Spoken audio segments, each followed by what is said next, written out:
Saudara-saudara, saya ingin membacakan bagi kita dari kitab Keluaran pasal yang kedua ayat 23 hingga pasal yang ketiga ayat yang ke-9. Keluaran pasal yang kedua ayat 23 hingga pasal yang ketiga ayat yang ke-9. Lama sesudah itu matilah Raja Mesir, tetapi orang Israel masih mengeluh karena perbudakan dan mereka berseru-seru sehingga teriak mereka minta tolong karena perbudakan itu sampai kepada Allah. Allah mendengar mereka mengerang, lalu ia mengingat kepada perjanjiannya dengan Abraham, Ishak, dan Yakub. Maka Allah melihat orang Israel itu dan Allah memperhatikan mereka.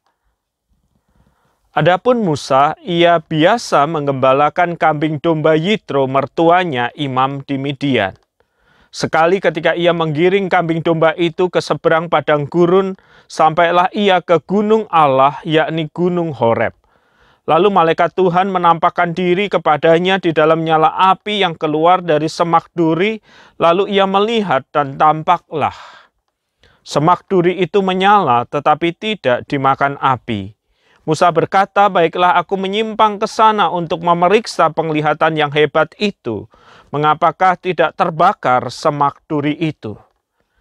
Ketika dilihat Tuhan bahwa Musa menyimpang untuk memeriksanya, berserulah Allah dari tengah-tengah semak duri itu kepadanya. Musa, Musa. Dan ia menjawab, ya Allah. Lalu ia berfirman, janganlah dekat-dekat, tanggalkanlah kasutmu dari kakimu, sebab tempat di mana engkau berdiri itu adalah tanah yang kudus. Lagi ia berfirman, akulah Allah ayahmu, Allah Abraham, Allah Ishak, dan Allah Yakub. Lalu Musa menutupi mukanya sebab ia takut memandang Allah.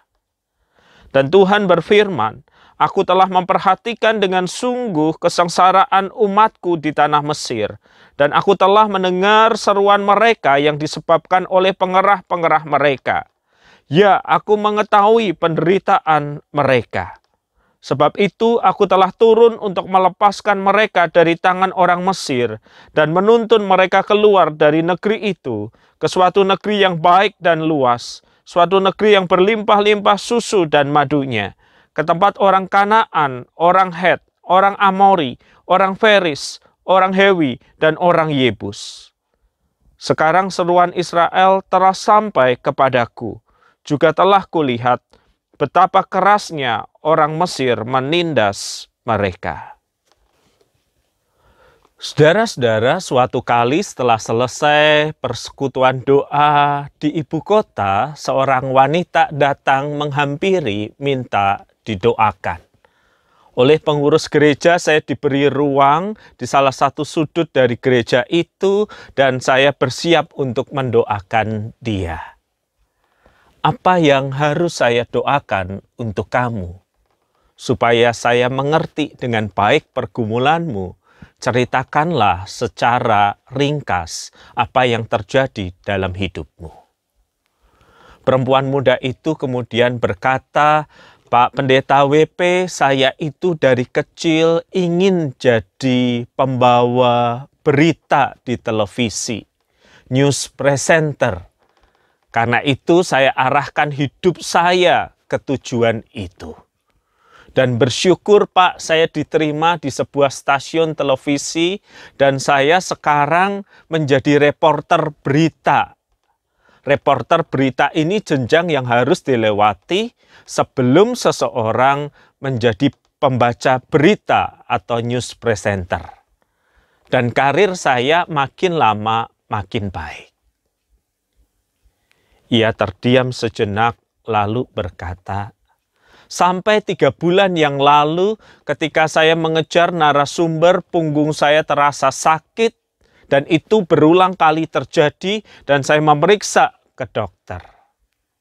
Ringkasnya Pak, dokter mengatakan ada semacam penyakit di tulang belakang saya yang menyebabkan saya tidak boleh bergerak dengan cepat apalagi spontan. Nah, Bapak bayangkan, kalau saya harus mengejar narasumber berita, sementara saya tidak bisa bergerak dengan cepat dan spontan. Saya tidak bisa melakukan pekerjaan ini. Dan memang demikian, Pak. Akhirnya saya hanya bekerja di belakang meja, menulis berita untuk dibacakan oleh rekan saya. Pupus sudah impian saya untuk menjadi pembaca berita. Karena jadi reporter pun saya tidak bisa menyelesaikannya dengan baik. Saya merasa Tuhan membuka jalan bagi saya dan kemudian tahu-tahu Dia menutupnya. Ya, seperti di PHP gitulah, Pak, kalau pakai istilah anak muda. Diangkat perasaannya dekat dengan impian itu, tetapi di jalan yang terakhir, di belokan yang terakhir, Tuhan menutup semua jalan itu. Saya tidak mengerti mengapa Tuhan mengizinkan ini terjadi. Di manakah Tuhan ketika saya hampir sampai mendekati impian saya, tiba-tiba jalan menjadi begitu tertutupnya. Saya sulit untuk tidur. Sembari saya terus bertanya-tanya, di manakah Tuhan di tengah semua penderitaan dan pergumulan yang saya alami. Saudara, pernahkah Anda mengalami situasi seperti ini? Saat di mana Anda, di dalam perjalanan iman Anda, punya pertanyaan, mengapa ini terjadi? Di manakah Tuhan? Apa yang Tuhan sedang kerjakan? Bagi kita orang percaya, saudara-saudara, penderitaan itu tidak hanya menyebabkan sesuatu yang berat harus kita pikul, sakit, penyakit, pergumulan ekonomi, masalah relasi, atau apapun juga. Tetapi kita punya beban yang ganda yang harus kita pikul. Di tengah semua pergumulan dan penderitaan itu, di manakah Tuhan dan apa yang Ia lakukan? Saya rasa saudara-saudara kita pernah menanyakan pertanyaan-pertanyaan seperti ini, bukan? Saya pun pernah menanyakan pertanyaan-pertanyaan seperti ini, saudara-saudara. Ketika melihat anak kami yang kedua belum lancar berbicara, di usia di mana teman sebayanya sudah lancar berbicara, kami punya tanya itu. Kapan ia lancar berbicara? Kapan ia seperti anak-anak yang lain? Dan di tengah beban pertanyaan itu, kami juga punya beban pertanyaan tambahan. Mengapa Tuhan mengizinkan ini terjadi? Sampai kapan semua hal ini akan selesai? Kalau jemaat punya pertanyaan itu, bisa datang kepada pendetanya. Lalu saya harus datang kepada siapa, saudara-saudara? Ya, saudara-saudara, pergumulan hidup itu punya daya tekan ganda. Dia bukan hanya menghadapkan kita pada kesulitan dan pergumulan, tetapi kita juga makin tertekan dengan pertanyaan, di manakah Tuhan? Apa yang Dia sedang kerjakan? Mengapa Dia mengizinkan ini terjadi? Mengapa Ia tidak segera bertindak? Ada semacam perasaan dilupakan dan bahkan ditinggalkan oleh Allah. Saudara, itulah yang dialami oleh orang-orang Israel dalam bacaan yang kita baca dari kitab Keluaran tadi. Keluaran 2 ayat 23 menulis, lama sesudah itu matilah Raja Mesir. Tetapi orang Israel masih mengeluh karena perbudakan dan mereka berseru-seru. Sehingga teriak mereka minta tolong karena perbudakan itu sampai kepada Allah. Saudara, hidup orang Israel berubah sejak Yusuf meninggal. Mereka tidak punya lagi wakil yang bisa melindungi, wakil yang bisa memimpin mereka, wakil yang bisa menjauhkan mereka dari segala penderitaan. Tetapi kini mereka mengalami penderitaan yang makin lama makin parah. Lihat apa yang dicatat Alkitab, saudara-saudara. Orang Israel masih mengeluh. Berarti terus-menerus dalam percakapan antar manusia, mereka mengungkapkan keluhan. Dalam percakapan satu dengan yang lain, mereka menyatakan tidak kuatnya mereka. Dalam percakapan satu dengan yang lain, saya yakin mereka juga bertanya, mengapa Tuhan mengizinkan ini terjadi? Sampai kapan ini terjadi?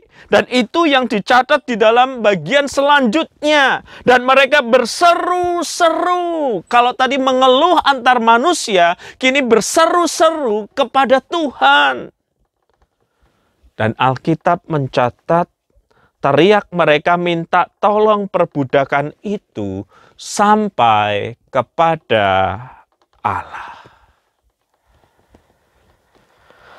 Saudara-saudara, hal yang seperti ini ternyata menjadi bagian dari pergumulan umat dari masa lalu hingga masa kini, bukan?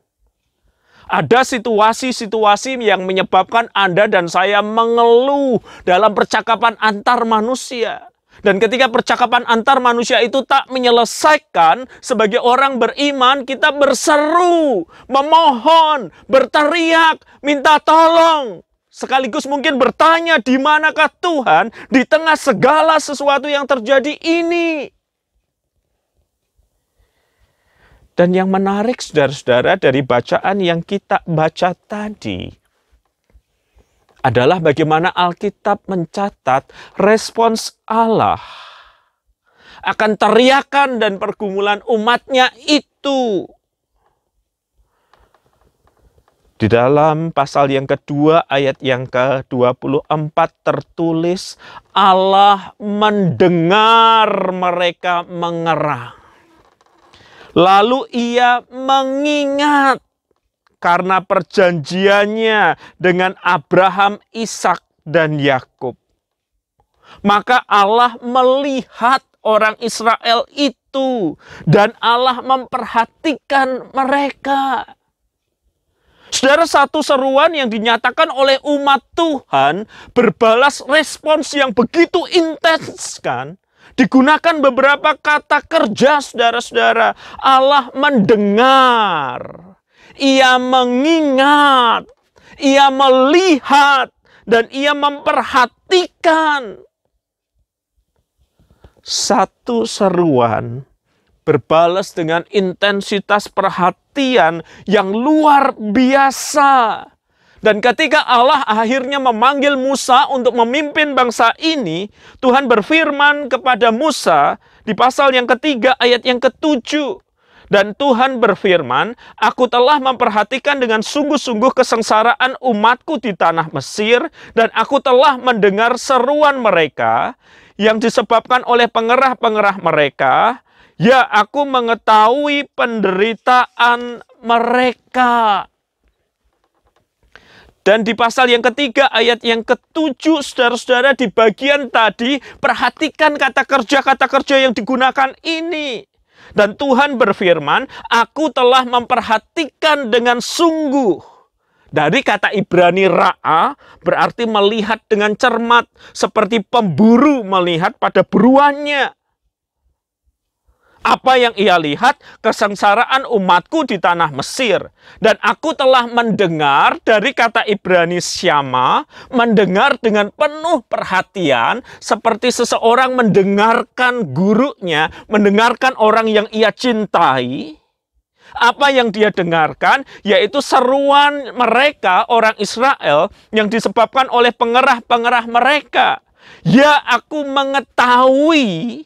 Dari kata Ibrani yada, mengenal dengan intim penderitaan umatnya. Saudara, rangkaian kata kerja ini menunjukkan bahwa Allah itu tidak pernah meninggalkan umatnya. Allah itu aktif bekerja. Walaupun pekerjaan tangannya belum terlihat, dia tidak duduk, dia melipat tangan, dia tidak duduk santai melihat semua penderitaan yang ada, dia melihat dan mendengarkan dengan seksama, dengan intensif. Dan oleh karena itu, dari memperhatikan itu, ia bertindak demi umatnya. Pasal yang ketiga ayat yang ke-8 tertulis, sebab itu aku telah turun untuk melepaskan mereka dari tangan orang Mesir, menuntun keluar dari negeri itu ke suatu negeri yang baik dan luas. Saudara perhatikan kata kerjanya, aku telah turun untuk melepaskan mereka. Padahal kita tahu dalam saat di mana Musa dipanggil, Tuhan itu belum melepaskan orang Israel. Tetapi tata bahasa ini, saudara-saudara, telah turun memang dipakai di dalam bahasa Ibrani untuk menggambarkan sebuah tindakan yang dijanjikan dengan sungguh-sungguh, sehingga ditulis dalam bentuk seolah-olah sudah terjadi, walau belum terjadi, untuk memperlihatkan kesungguhan orang yang menjanjikan tindakan itu. Jadi kalau Allah dikatakan aku telah turun, padahal dia belum melakukan sesuatu, ini adalah sebuah janji yang pasti akan digenapi karena dia adalah Allah. Dan Allah tidak mungkin berdusta karena dia adalah Allah dan dia akan menggenapi janjinya.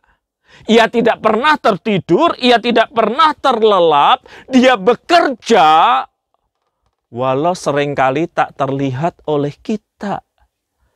Dan pada saatnya, hasil dari tindakannya kita akan lihat.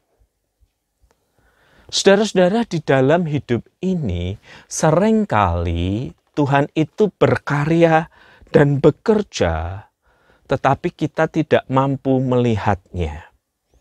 Ia seperti kita, saudara-saudara, bertindak di belakang layar. Tak terlihat, tetapi bukan berarti tak terasa dampak dari pekerjaannya. Bertahun-tahun di seminari, saudara-saudara, saya membantu pelayanan sebagai petugas sound system. Dulu di kampus saat sound system itu adanya terletak di sebelah mimbar, lalu dipindahkan ke atas. Sementara rekan-rekan mahasiswa beribadah di bawah. Dan sebelum rekan-rekan masuk, kami mengatur tata suara agar bisa digunakan. Kami di atas, saudara-saudara, bekerja, tak terlihat oleh rekan-rekan itu. Tetapi dampak dari pekerjaan kami bisa dirasakan. Suara dari mic pembicara yang bagus, rekaman musik atau gambar yang ditayangkan dengan sempurna, itu semua menjadi tanda bahwa ada seseorang yang bekerja di balik panggung. Orang itu tidak kelihatan, tetapi dampak dari karyanya nyata. Dan seringkali itu yang Allah kerjakan di dalam hidup ini, saudara-saudara. Ketika kita merasa ada di dalam pergumulan, ketika kita merasa ada dalam kesesakan, ketika kita merasa ada dalam tanda tanya, dan berkesimpulan Tuhan tidak bekerja. Apalagi mengambil kesimpulan Tuhan tidak ada. Oh, betapa cerobohnya kesimpulan itu, saudara-saudara. Dari pemaparan Alkitab kita bisa mengerti. Dia terus memperhatikan, dia terus mendengar, dia terus merasakan pergumulan umatnya. Dan pada saatnya dia akan bertindak. Dan kita bisa melihat hasil pekerjaan tangannya. Saudara masih ingat kisah tentang reporter yang tadi saya ceritakan di awal khotbah ini?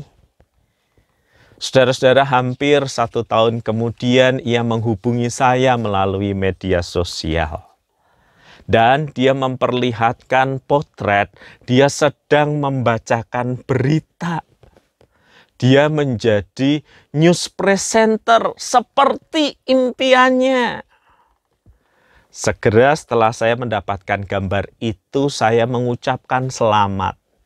Selamat ya, impianmu telah tercapai, doa sudah terkabul. Selamat ya, sakitmu di punggung telah tuntas. Dan kamu bisa mengerjakan pekerjaan impianmu. Dia menjawab dengan mengucapkan terima kasih, lalu dia berkata, "Pak, tetap doakan ya, punggung saya masih sama, masih sakit." Dan saya menjadi heran, saudara-saudara. Soalnya kalau punggung itu belum sembuh, bagaimana dia bisa menjadi pembaca berita? Bukankah ia menceritakan jenjang karirnya adalah reporter, dan kalau kinerjanya bagus baru menjadi pembaca berita? Kalau dia sakit kan dia tidak bisa mengerjakan jadi reporter dengan baik, dan jalan menuju impiannya tertutup kan? Lalu ia berkata, "Ya, inilah jalan Tuhan yang kadangkala tidak bisa dimengerti." Beberapa bulan dia menjalani pekerjaan sebagai penulis berita untuk dibacakan rekannya, pembaca berita. Suatu kali ibu kota dalam keadaan macet di banyak tempat, sehingga rekan yang harusnya membaca tidak bisa hadir tepat waktu. Maka pemimpin produksi mengatakan, "Ya sudah, yang bikin berita aja, baca. Toh kamu pernah tampil di depan layar, bukan?" Lalu ia membacakan berita itu. Dan pemimpin produksinya berkata, "Kamu bagus kok. Kenapa nggak selanjutnya kamu saja?" Saudara, itulah jalan Tuhan di tengah masalah kita. Dia seperti berdiam diri untuk beberapa lama. Dia seperti tidak bekerja dan melakukan apapun. Tetapi tiba-tiba, hampir seperti membalikkan telapak tangan, dia mengubah situasi. Dia yang bekerja di balik layar itu bekerja mendatangkan kebaikan. Dan kita berkata, wow. Oleh anugerahnya mujizat menjadi nyata, apa yang mustahil menjadi mungkin. Dan kita terkagum-kagum oleh itu. Tetapi kadangkala dia tidak bekerja dengan cara seperti itu.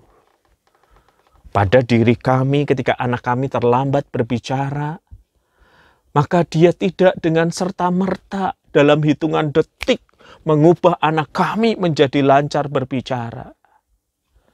Tetapi dia bekerja melalui proses, melalui terapi. Dia memberi kami pundak yang kuat untuk menanggung pergumulan ini. Sehingga setelah melewati proses, semuanya selesai. Anak kami bisa berbicara dengan baik dan lancar. Ingat saudara-saudara, Tuhan bisa bekerja dengan banyak cara. Kalau dia tidak mengangkat beban pergumulan itu dari pundak kita, dia akan memberikan kita pundak yang kuat untuk menanggungnya. Dan di dalam segala perkara, di dalam segala pergumulanmu, ketika engkau belum melihat jejak pekerjaan tangan Tuhan, ketika engkau belum melihat mujizatnya menjadi nyata, ketika pergumulan masih menjadi bagian dari hidupmu, lihat salib itu. Dia mengerti segala pengalaman yang terjadi di dalam hidup kita. Sebab Alkitab menulis kepada kita bahwa kita mempunyai imam besar agung, Yesus Kristus, yang mengerti segala kelemahan manusiawi. Dan dia pernah menjalani hidup sebagai manusia dengan berbagai macam pergumulan. Namun ia tidak berbuat dosa. Di dalam pergumulan kehidupan kita, ketika kita menapaki hari-hari yang berat itu, lihat salib itu. Kita tidak pernah sendiri. Kita berjalan bersama dengan Yesus. Sampai pada saatnya Tuhan turun tangan dan memberi kekuatan yang besar untuk menanggung beban itu, atau dia mengangkat beban itu dari pundak kita.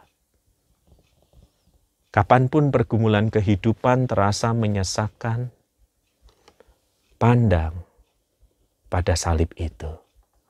Sebab di salib itulah ada sukacita, damai sejahtera, dan kemenangan di dalam Yesus Kristus. Mari kita berdoa. Tuhan, kadangkala kami tidak melihat jejak perbuatan-Mu. Kiranya Engkau ya Tuhan, dan Engkau sendiri yang mengarahkan kami pada salib itu untuk menemukan bahwa kami tidak sendiri, bahwa Kristus bersama dengan kami. Dan di dalam kasih-Nya, kami kuat menanggung segala beban. Dan di dalam kasih dan kuasa-Nya, kami akan melihat jalan keluar dari pergumulan kami. Amin.